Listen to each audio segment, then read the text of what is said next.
Hello everyone, hope everyone is well. This is John Huntington here. So the Conjuring House situation has been weighing on my mind for a while now. As many of you know, I lived at the house for about a year. I was good friends with Corey and Jennifer Heinzen, who were nice enough to let me stay at the home. I watched over it while they were gone to Maine. I would do tours and I'd also investigate on my own when I had free time. Corey and I, we investigated with each other for about 10 years. We were like really good friends. I stayed at the Conjuring House alone during the pandemic, which was like hard on all of us. Jen and Corey were stuck in Maine. I was stuck at the house. It was closed down for quite a while and I was alone there for quite some time. So I just kind of wrote this out today to tell everybody my thoughts on the whole situation at the house. So if you see me looking down, it's because I'm reading what I wrote down. But anyways, so many people have messaged me about what's happening there at the house and my thoughts on it. First of all, it's a beautiful home. I enjoyed my time there. I seemed to form a bond to whatever was there. I could tell the spirits to scare the next people that came to investigate, and they would. I even had people leave early because of it. During some tours, I would do Spirit Box, and they would say the names of the people there that were in the tour, which people loved or didn't love. They were just like, "Did I really hear that?" And I had to play it back to them and show them. But it had them lead me to a cemetery behind the house during a live stream that I didn't even know existed. Others afterwards told me they knew it was there, but I did not. So it was pretty quiet at first when I was alone at the house. I had things happen that I caught on camera that I was afraid to show Corey and Jen because I thought they wouldn't want me to stay at the house after I caught these things, which later on I did. I showed them, and Corey's like, "Why not? That's amazing evidence." But I was like, I was always scared to put out stuff for ridicule and things like that, because it's always hard when people don't believe you. But anyways, I'm not here to talk about what I captured. I just want to tell people what happened to me towards the end of my stay at the Conjuring House. I know Corey has said in some of his podcasts that he had to let his best friend go because of what it did to me. I've seen on Jason's live streams that Corey said that, after 30 days, the house does affect him, that he feels kind of aggressive and things like that. And, I had those same feelings. We talked about those together. Me, Bill, Brock, and Corey Hansen have all talked about how it's affected us mentally and emotionally. I know many of you have stayed at the house and you're like, I didn't experience anything or some things, but not much activity, which happens at a lot of locations. I've gone to locations too and not gotten anything. So towards the end of my stay, I would be very emotional. I would cry for I'd cry for no particular reason. I'd feel angry for no particular reason. I would think people were against me. It was hard. I felt like everybody didn't like me. When people would come to the house, I felt like, I felt like it was my house in my head, and that these people needed to leave and things like that. I would have very weird, bad dreams. Very, very strange dreams. I can't even tell you what they were like because they're very inappropriate dreams.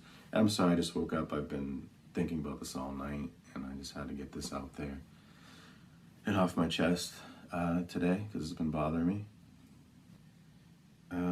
So this one's hard for me to talk about. I haven't really told too many people about this, if any.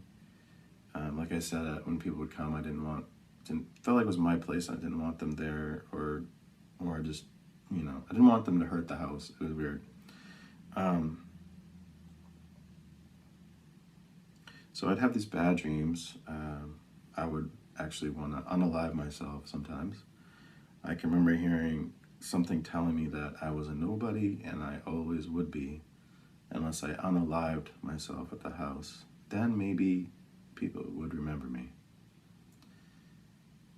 Which I don't think I ever told that to anybody. So anyways, at the time, our psychic friend Brenda went over to see Corey and Jen at their home in Maine, told them she feared for my life. So Corey came down, told me this was the hardest thing for him to do.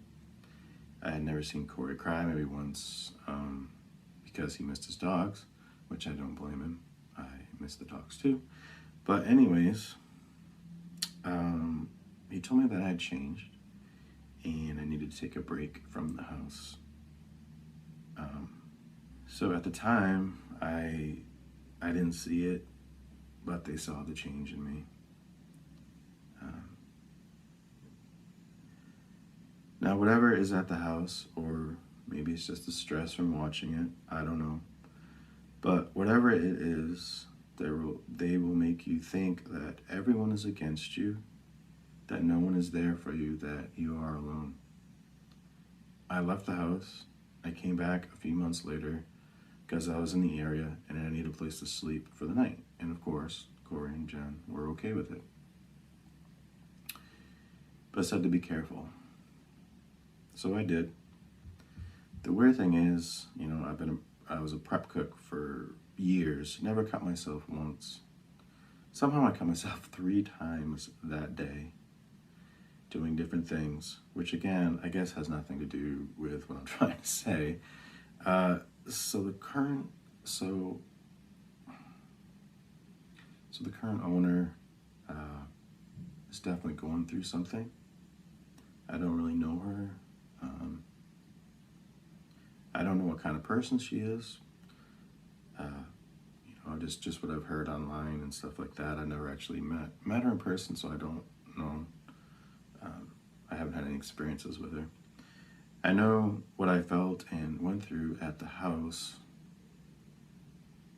I don't know what kind of person she is, but I know what I felt and what I went through, what I experienced at the house. Some of the things she's doing and saying sound familiar to me. Like she's thinking people are doing these things to her when possibly, they are not, which most likely they're not, but in her head, whatever's telling her these things, she thinks is legit.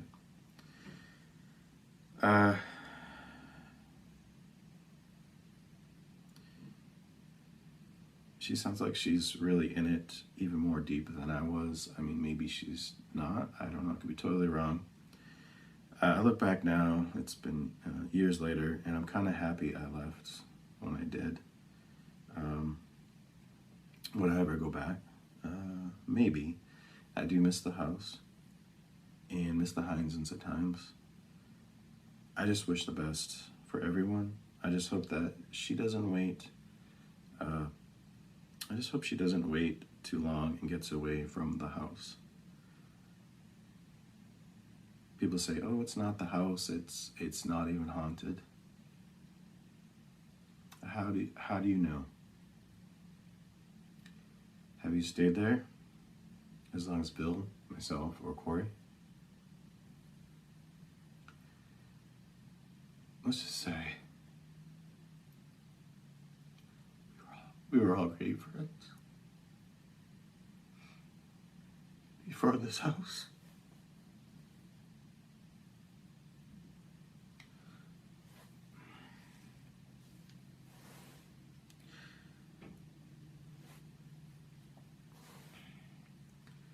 It split us all up multiple times, doing and saying things that we would normally wouldn't. Well,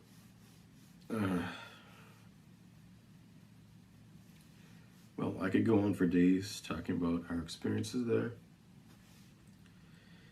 But I just wanted to say, try to be nice to each other. I don't mean to cry, I feel like a big baby, but I love you all. Stay safe. Try not to judge other people. You don't know what they're going through, okay? Anyways, God bless, and I'll shut up. Thank you.